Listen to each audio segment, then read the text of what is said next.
بسم اللہ الرحمن الرحیم۔ خواتین و حضرات السلام علیکم۔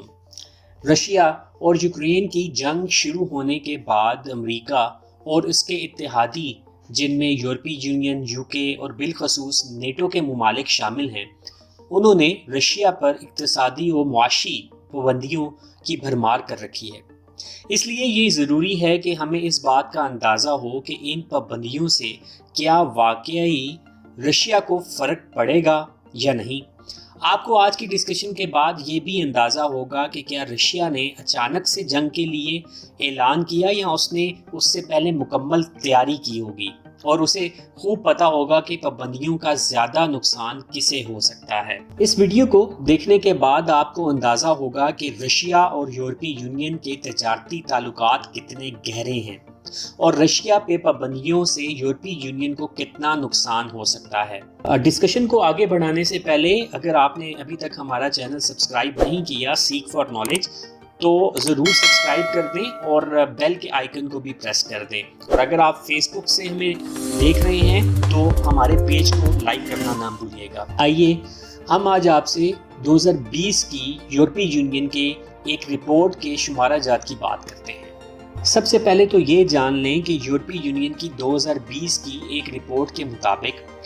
رشیا یورپی یونین کا 5واں سب سے بڑا تجارتی پارٹنر ہے، جو کہ یورپی یونین کی کل تجارتی حجم کا 4.8% بنتا ہے۔ یہ پرسنٹیج میں تو شاید آپ کو کم لگ رہا ہو، لیکن ویڈیو کو مکمل دیکھنے کے بعد آپ کو معلوم ہوگا کہ اس کا امپیکٹ کتنا زیادہ ہے۔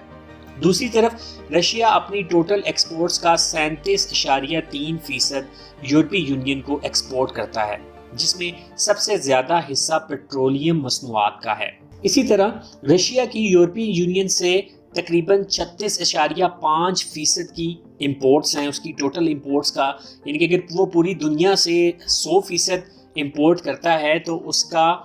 36.5% وہ صرف یورپی یونین سے امپورٹ کرتا ہے اپنے ملک میں، جس میں زیادہ حصہ کھانے پینے کی چیزیں جن میں سبزی وغیرہ شامل ہیں، اور اس کے ساتھ کپڑے اور جوتی وغیرہ کی امپورٹس شامل ہیں۔ یہ ایسی امپورٹس ہیں کہ اگر رشیا کو یہ نہ بھی ملے تو وہ دوسرے ممالک سے لے کے گزارا کر سکتا ہے۔ آپ اس بات کا بھی ملاحظہ کریں کہ رشیا یورپی یونین کو یورپی یونین کی مکمل آئل اینڈ پیٹرول ریکوائرمنٹس کا 26% فراہم کرتا ہے، جو کہ ایک بہت بڑا عدد ہے۔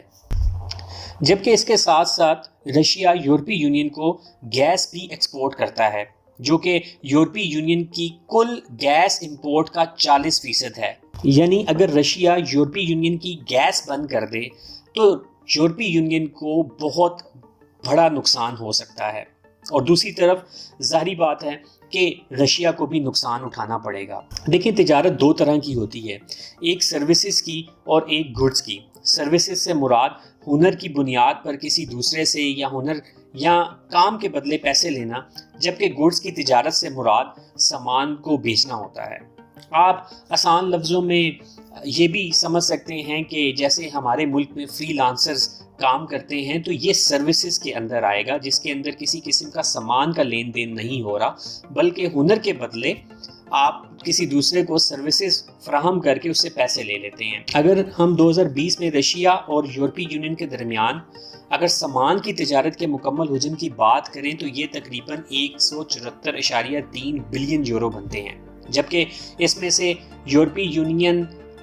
95.3 بلین یورو کی امپورٹس رشیا سے کرتا ہے، جس میں سے زیادہ حصہ پیٹرول کی امپورٹس کا ہے۔ آپ کو یہ سن کے بھی حیرانگی ہوگی کہ یورپی یونین رشیا کا سب سے بڑا انویسٹر ہے۔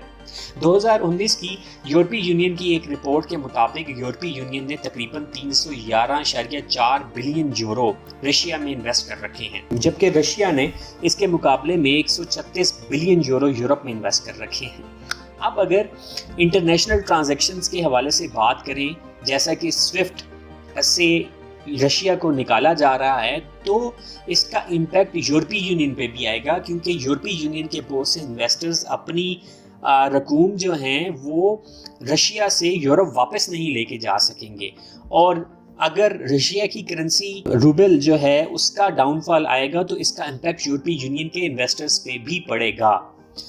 اب اس تمام صورتحال میں اگر یورپی یونین اور رشیا کی تجارت کے اعداد و شمار کو دیکھا جائے تو پابندیوں سے رشیا کو اگر نقصان ہوگا تو بچے گا یورپی یونین بھی نہیں، کیونکہ یورپی یونین کی زیادہ تر پیٹرولیم اور گیس کی سپلائی رشیا سے ہوتی ہے۔ امید کرتے ہیں کہ آپ کو یہ ویڈیو ضرور پسند آئی ہوگی، اور مزید ایسی ویڈیوز دیکھنے کے لیے آپ ہمارا چینل کو سبسکرائب کر لیں